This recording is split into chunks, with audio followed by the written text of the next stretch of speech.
Hey guys, GameBoy30 here, once again back in Forza Horizon 5, continuing our top of the mountain B-Class muscle rally car. This time around, we're taking a look at the Mercury Cyclone. This is a pretty cool car, but it starts at a very low PI, in D-Class even. So we're going to have a lot of room for upgrades, and this car has a big engine from Standard. I think we're going to have a pretty good time with this car. Not the widest rear tires we've seen, but not the skinniest. I think the skinniest we have seen so far has been from the Ford Mustang last time around. It only had two 8.5s. That may have been why it didn't I get to the top of the table, and why the Buick still reigned supreme.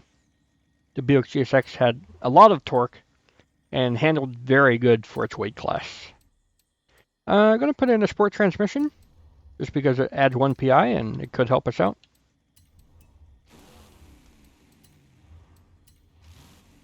We're going to replace the stock spoiler with the race one because it saves a lot of PI. Look at that. Front splitter doesn't seem to add any extra PI, and it looks almost the same from stock anyways, so awesome. Alright, staying with stock engines for this series. Horizon Arcade will begin shortly. Good luck. I'm going to have to change houses probably by next episode, but whatever. I'm not sure if we're going to go for any kind of forced induction. We already have a lot of torque, even naturally aspirated. Not as much as the Buick, though. Let's continue our handling upgrades first before deciding on that.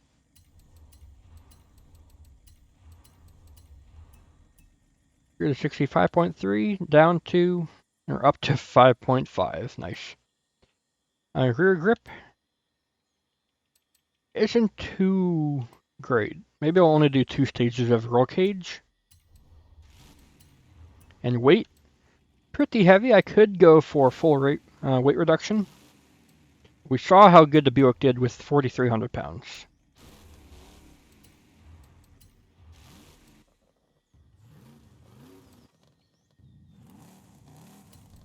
That sounds good.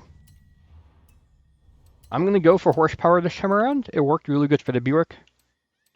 Let's go for twin turbos. We're never that low in their RPM range to need that much torque down there. We can't get an upgraded turbo? Okay. Nope, we're going supercharger. I know we can get in a stage of supercharger then. I think a little bit less power overall, but look at that. 500 horsepower, 600 torque. Doing good there. And we have race exhaust.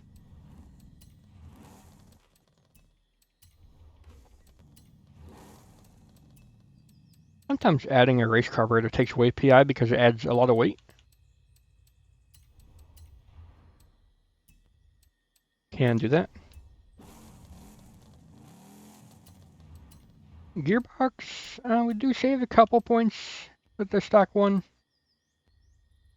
But it looks like we are going to want to reduce the gear ratios anyways because we have a kind of high top speed, so that's what we're going to do. Our Mercury Cyclone is ready to go. Less grip than the Mustang, but not by much. We could have ourselves a pretty decent car here. It's a 4-speed. Alright. I still want our top speed to be about 140 though. So we're going to tighten these gears up quite a bit. We never hit 140. 130 seems to be about the highest we could reasonably achieve, but if we want to stay in the rev range, 140 seems to be pretty good for us.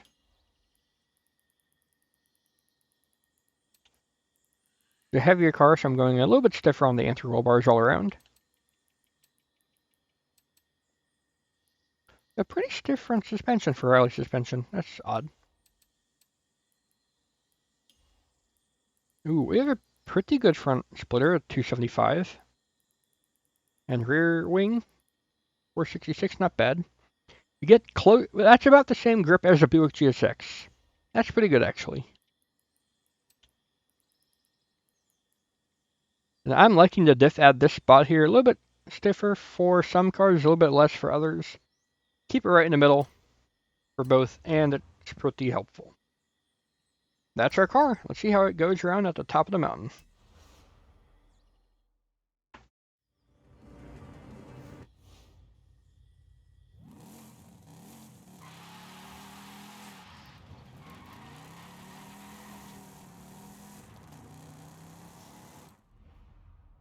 I like that. Alright, let's see how big old Ford Mercury Cyclone spoiler does at the top of the mountain.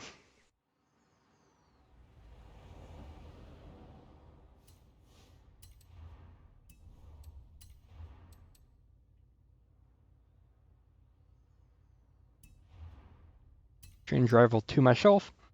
We are still going up against the Buick. It's survived an episode or two.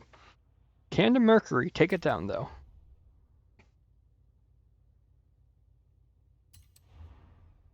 We got close to the same amount of torque as the Buick. The Buick had about a little bit less than 700. This isn't too far down, and it's 200 pounds lighter with a tiny bit more horsepower, I think. Where is the Buick? Yeah, look at that. That had a little bit less horsepower, but a little bit more torque and heavier. So I don't know. This is going to be a close battle between the spoiler and the GSX. Let's go.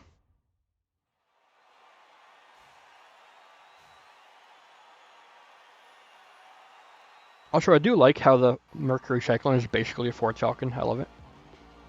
Same headlights and everything. Let's go.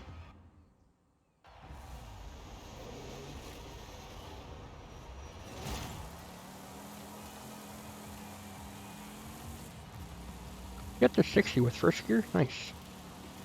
This is only a 4-speed, so once we get to 4th gear, we're going to have the hope that the gearing is correct. The Buick had a 5-speed, even though I think we only used 4 of those gears at most.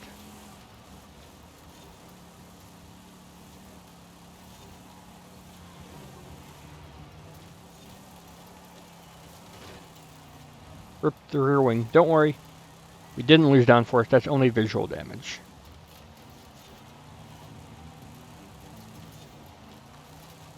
This car does look odd without any kind of spoiler, though. I'll be honest.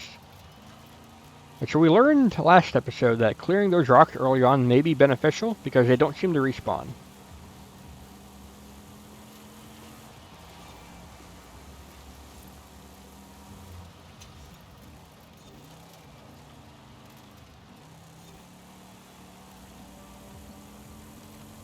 Look at that, we can match the Buick up the hill for a little bit, but then its torque kicks in.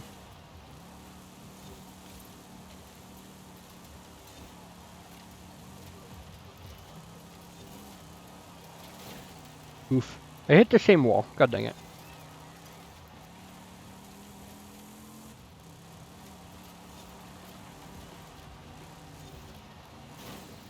Okay, this car is not handling as well as the Buick or the Mustang.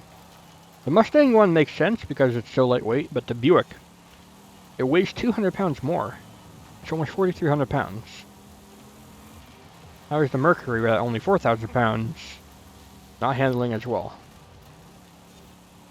I think I know what's up. We don't have a full roll cage in this car. The Buick does. So even though it's like only down by 0.1 lateral Gs, that extra rigidity, even if it makes the car slower, like out the line and out of corners, through corners will be better overall. We still hit the wall, but oh well.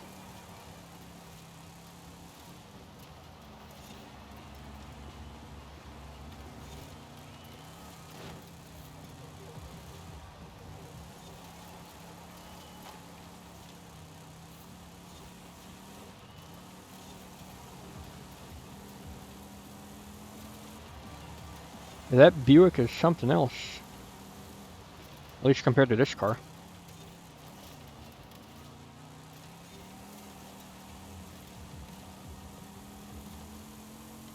I don't know what line to take through turn 1. It's such an even corner, but it's kind of up and down the hill. So I have no idea where you want to brake for that and where you want to get onto power and exit the checkpoint area. God dang it. I'm not saying turn 1 makes up a whole lap, but it does definitely set you up for the rest of the lap.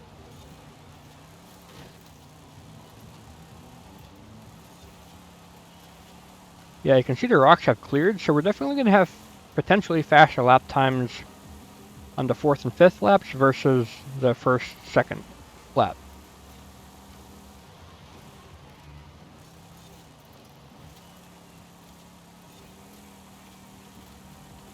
See, I thought I had a good turn there, but the Buick just says, I don't care what you do, I'm powering ahead.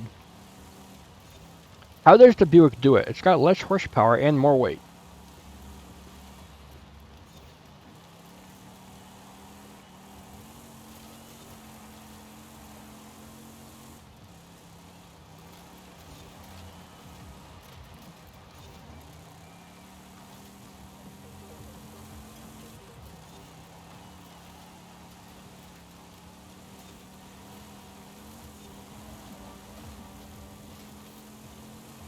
Yeah, you can't do it. A 48.8, that's a pretty slow time. I don't think that would have, that wouldn't have even beaten the Nova. I don't think, right? Overall, I think that's a disappointing run from the Cyclone. I thought it would have it, because it's decent on grip still. Lighter than the Buick, with more horsepower. But the Buick proves that you can't go halfway with the roll cage. You need to have a full roll cage to be competitive in this series, even if it increases weight and reduces 0 to 60. The corner grip is just too great to ignore. That's it for this episode. If you guys enjoyed, you can leave a like, favorite, comment, share, and of course don't forget to subscribe as well. Thanks, Gambia. I'll see you all in the future. Goodbye, everybody.